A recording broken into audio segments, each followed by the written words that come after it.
Hey folks, Jason here. Welcome to Timberfalls, home for CNC creators like you. In this video, we're going to be going over CNC bits, what they're used for, the differences, and everything CNC bits and collets.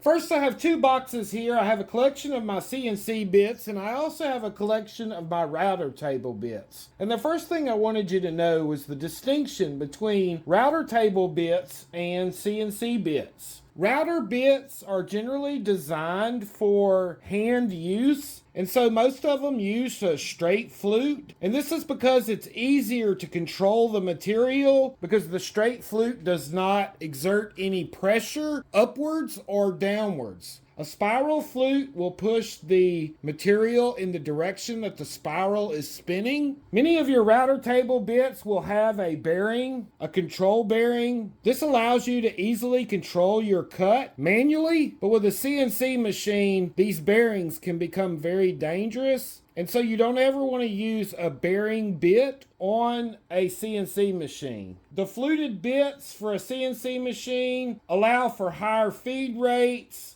more control, and cleaner cuts when cutting faster. CNC bits come in a wide range of shapes and sizes. We're going to go over all the most common ones. The first and most common one is an end mill. All end mills are generally a straight flute.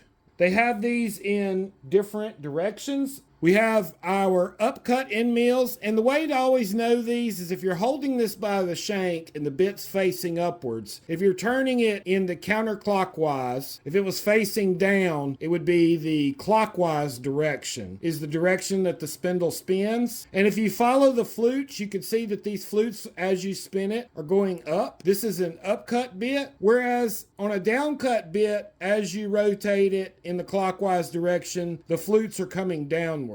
So the difference between these two bits is the downcut bit will leave a clean top edge and a clean sidewall, but because it's recutting the chips at the base of the bit, sometimes the surface of where you're cutting will have lines. So a downcut bit will allow you to have clean top edge and clean sides, but not necessarily a clean bottom. Whereas an upcut bit, it pulls the fibers upwards, and so it always leaves a really clean bottom, a really clean sidewall, but it will fray the edges because it's pulling these fibers upwards. So your top edge will be frayed in an upcut bit. The downcut bit, the top edge is clean. Those are the differences between an upcut and a downcut bit. We also have a compression bit. A compression bit has a small upcut portion at the very top, and then the rest of the bit is a downcut bit. The advantages of a compression bit, it leaves a really clean bottom because of the upcut portion. It also leaves a really clean top edge because of the downcut portion. The only disadvantage to a compression bit is that sometimes where these compress into the sidewall can leave a small mark into your sidewall. So there are disadvantages and advantages to each one of these end mills. End mills are basically what you're going to use for your profiling passes, your pocket passes, anything that you're going to want to remove material. All of your end mills are going to be used for that. Another type of end mill is the ball nose end mill. The ball nose end mill is basically the same as a regular end mill, except it has a rounded top. These types of end mills are used for shaping, doing large projects where you have large curves, or you want to get a rounded surface.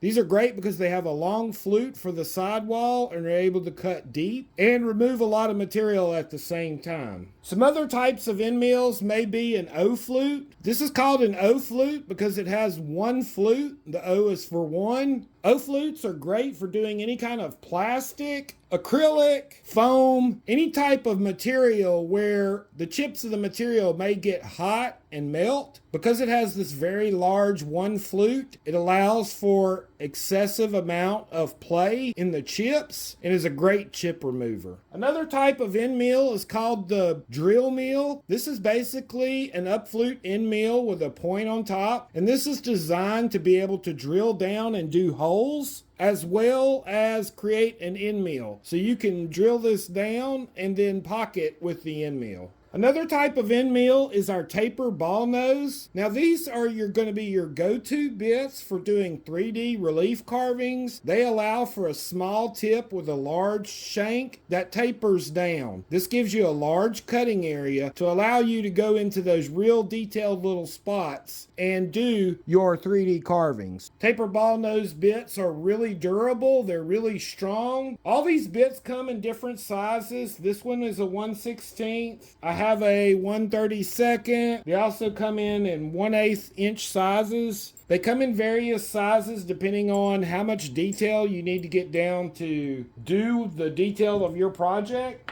We have a tray bowl bit. Now this is a fluted tray bowl bit from Cadence Manufacturing. This is used for making large juice grooves, handle holes, and doing really nice pocketing job where you want a smooth curved bottom. We also have V-bits, and these are for V-bit carvings, but we have different types of V-bits. This is a 90 degree. This is also a 90 degree V-bit, and this one is also a 90 degree V-bit. The difference in these V-bits is the diameter of the bit and how much area it can clear. This bit is used for making very large V-bit cuts. This one has a downward spiral and allows for a clean top edge, and it pushes all the chips down into the groove. We have smaller V-bits. This is also a 90 degree V-bit on a 1/4 inch shank. This V-bit is great for doing very small detailed letters, and these also come in different angles. This one is a 90.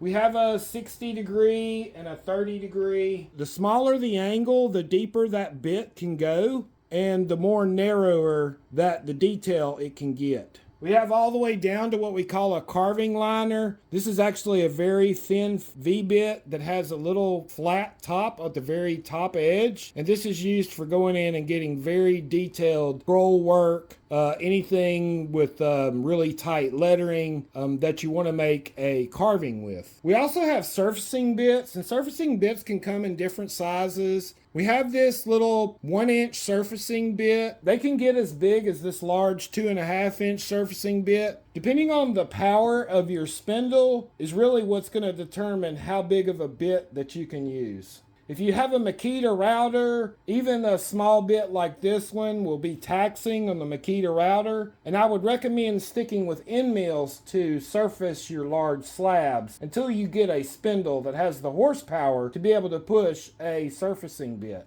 All these bits come in different shanks. This is a 1/4 inch shank down to a 1/8 inch cutting bit end mill. And then I also have a 1/8 inch shank to 1/8 inch end mill. These two bits make the exact same cut. They just need different collets in order to be able to hold them. Collets can come in many different sizes. There's ER11, ER20, ER32. All these ER numbers are basically the size of the collets. When you get to your ER20, you get to the 1/4 inch and the 1/2 inch collets. Now these are called spring collets. And the way these work is they snap in to the nut. Now this is our collet nut. And basically there's a groove right along the edge here. This goes in and snaps, and it should hold itself in. That snaps in there. Now these do wear out over time and do need to be replaced. Mine are pretty worn. You can see that my 1/4 inch was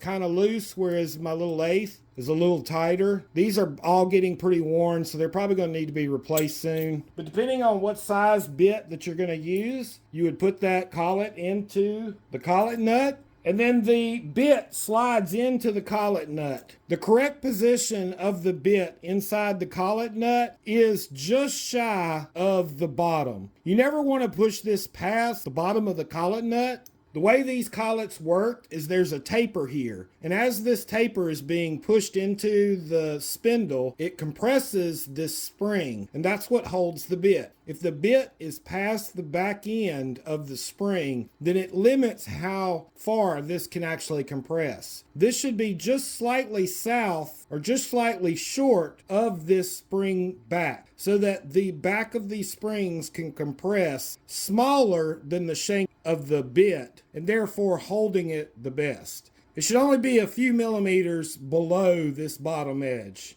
giving you the most shank inside of the collet. And then once this is tightened in here, and it'll be secure.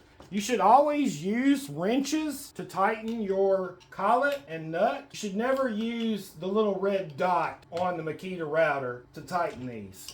A good set of proper wrenches will ensure that this bit will not come out of that collet. That's our overview for bits. Guys, if you found this tutorial helpful, give us a thumbs up. Consider subscribing to the channel and share this with someone. I'd like to give a big thanks to all of our Timberfalls Elite members. You guys keep the bit spinning and we really appreciate your support. If you're interested in becoming a Timberfalls Elite, check out the link below or our website at timberfalls.us. Thanks, guys.